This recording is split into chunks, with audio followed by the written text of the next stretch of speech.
this demonstration, I am going to show you how to manually configure TCP/IP in Windows 7. Please keep in mind this is a demo environment, and if you are going to do this for real, you should obtain an actual IP address configuration from either your network administrator or an internet service provider.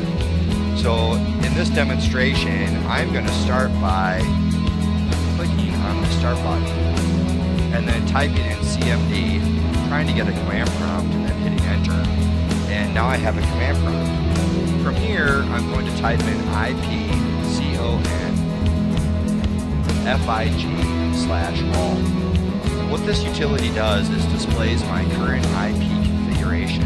I want to document my current TCP/IP configuration, which I'm obtaining from a DHCP server, and then I will statically configure that or manually configure that information. So I'm going to hit the enter key and we'll get some data here.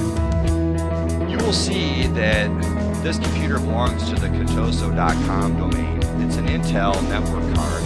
Here's my MAC address, the physical address, and this is very important. It's DHCP enabled because I am obtaining an IP address from a DHCP server. I'm then going to look at IPv4 address, which is 10.10.0.100. What that is the IP address that the DHCP server has assigned. The subnet mask is 255.0.0.0, which has also been assigned to me from a DHCP server. You can see here that the DHCP server address is 10.10.0.2, and I also have a DNS server configuration, and my DNS server is 10.10.0.2. Now, there is no default gateway on this particular computer, but you'll also want to make note of what your gateway address is, because most often you are going to have that, because that's how you get to the internet to retrieve web pages. This is a lab environment, so I do not have a default gateway.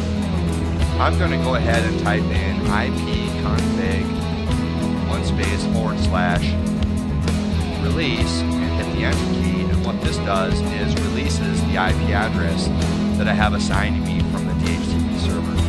So you will see that I no longer have any IPv4 configuration.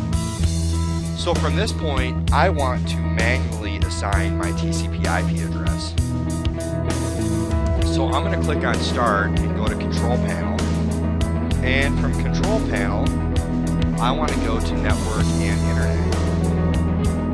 From Network and Internet, I want to view network status and tasks. On the View Network Status and Tasks page, I'd like to change adapter settings. So I'm going to click on Change Adapter Settings. I now have my local area connection, and if I right-click on Local Area Connection, left-click on Properties, I now have the Local Area Connection Properties box up. From here, I'm going to highlight Internet Protocol version 4 and click on the Properties button.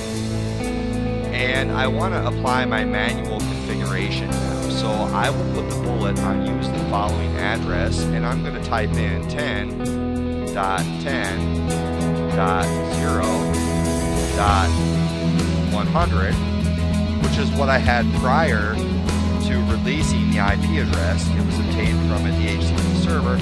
Now I'm going to manually set my IP address to that, and the subnet mask is 255.0.0.0.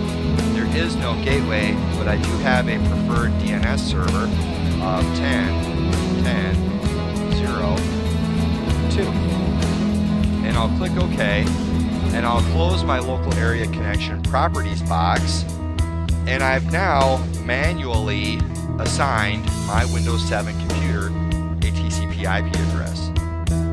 So I'll close my network connections box and go back to my command prompt.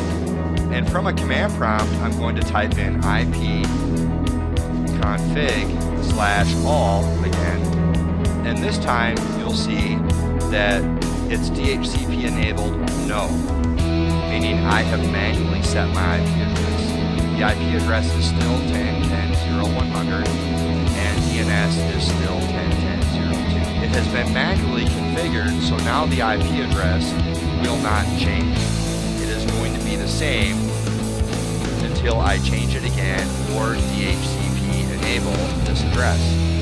Now, one thing to note, if you are using a DHCP server, make sure that you make 10.10.0.100 or whatever address you assign to your computer. Make sure you make that IP address unavailable on the DHCP server to avoid conflicting IP addresses or duplicate IP addresses. So this concludes my presentation on how to manually configure your TCP IP address in a Windows 7 operating system. This is Brickhouse Labs, and thanks for watching.